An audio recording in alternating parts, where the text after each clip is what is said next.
অন্যদিকে দক্ষিণ চব্বিশ পরগনার জীবনতলায় আইএসএফ প্রার্থী আরাবুল ইসলামের গাড়ি ভাঙচুরের অভিযোগ। তৃণমূলের বিরুদ্ধে হামলার অভিযোগ ক্যানিং পূর্বের আইএসএফ প্রার্থীর। আহত দলীয় কর্মীদের দেখতে গিয়ে হামলার মুখে পড়েন আরাবুল ইসলাম।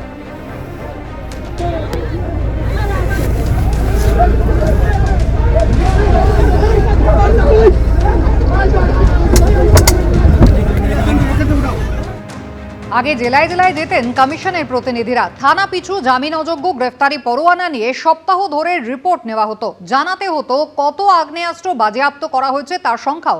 ঘণ্টাখানি সঙ্গে সমানে এসে প্রতিক্রিয়া দিয়েছেন প্রাক্তন মুখ্য নির্বাচনী আধিকারিক Debashis Sen. Professionalism, personal touch এবং প্ল্যানিং কিন্তু থাকছে না। এই পার্সোনাল টাচের কথাই বলি।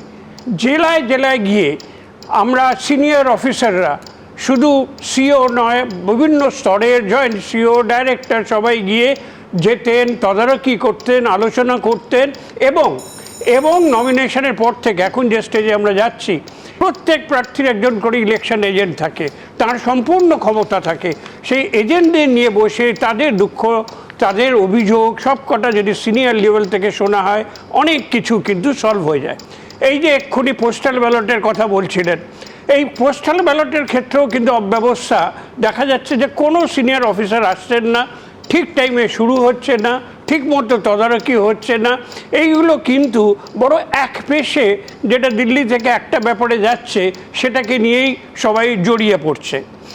এবং আমরা আগেকার দিনে দেখতাম এই যে বোমা ফাটছে, এই যে গোলমাল হচ্ছে, আগেকার দিনে আমরা নন বেলেবল ওয়ারেন্ট কত পেন্ডিং আছে, থানা পিছু সপ্তাহ পিছু রিপোর্ট দিতে হতো সব গুন্ডা বদমাইশদের ধরার জন্য। কত ফায়ার আর্ম ধরা হয়েছে, কত বোমা ধরা হয়েছে, না হলে স্থানীয় পুলিশকে রেসপন্সিবল করা হতো। এসব কি আমরা আজকাল দেখছি? মনে তো হচ্ছে না। প্রথম দফা ভোটের আগে গতকাল ছিল প্রচারের শেষ দিন, আর দিকে দিকে অশান্তির ছবি সামনে এলো। দাঁতনের ছবি আপনাদের দেখাবো, যেখানে ধুন্ধুমার পরিস্থিতি। বিজেপি প্রার্থী তিনি আহত হলেন। দাঁতনে বিজেপি প্রার্থীর প্রচারে হামলা চালানোর অভিযোগ, গাড়িতে আগুন ধরিয়ে দেওয়া হয়।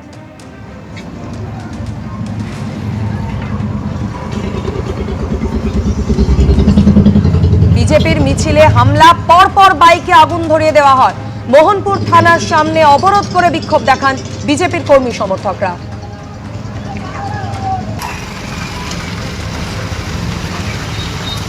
দাঁতনের ভাইরাল হওয়া ভিডিও আপনাদের সামনে রেখেছি। প্রচারের শেষ দিন, একেবারে ধুন্ধুমার পরিস্থিতি। বিজেপি প্রার্থী অজিত কুমার জানার সমর্থনে বাইক মিছিলে হামলা। তৃণমূলের বিরুদ্ধে হামলা চালানোর অভিযোগ করেছে বিজেপি।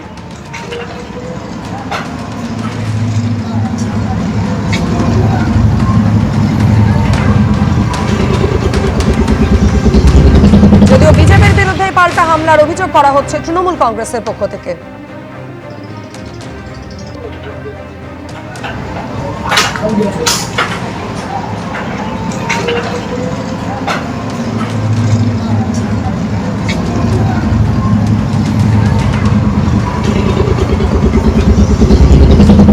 আমাদের প্রার্থীর সমর্থনে আমরা একটা প্রচার গাড়ি আমাদের জাহালদা থেকে শুরু হয়ে সাউরি সাবড়া হয়ে খন্ডুই হয়ে এদিকে আমরা জানকাপুর হয়ে যখন আমরা ঠিক মোহনপুর এলাকার মধ্যে ঢুকছি, ওই এলাকা ঢোকার সঙ্গে সঙ্গে আমাদের কিছু গাড়ি সামনে বেরিয়ে এসছে। পরের কিছু গাড়ির উপরে তৃণমূল অতর্কিতভাবে এমন হামলা করে, সেখানে আমাদের প্রায় কয়েকশো কার্যকর্তা ভয়ঙ্করভাবে ইনজিওর, কারুর হাত ভেঙেছে, মাথা ফেটেছে, কেউ আধমরা অবস্থায় ভর্তি আছে, কয়েকশো মোটরসাইকেল এখানে ভেঙে ফেলে দিয়েছে।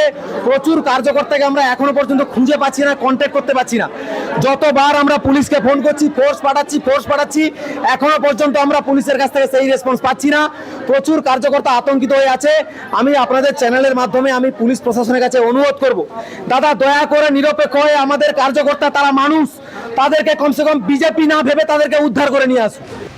দাঁতনে বিজেপির প্রার্থী অজিত কুমার জানার সমর্থনে বাইক মিছিলে হামলা চালানোর অভিযোগ তৃণমূলের বিরুদ্ধে, যদিও তৃণমূল সেই অভিযোগ অস্বীকার করেছে। আমাদের ইলেকশন কমিশনের নিয়ম অনুযায়ী বাইক র্যালি বন্ধ ছিল। তা সত্ত্বেও বিরোধী দলের প্রার্থী প্রায় 300-400 বাইক নিয়ে আঁতরায় ঢোকেন এবং আমার কাছে বেশ কিছু রেকর্ডিং ওরা পাঠিয়েছে।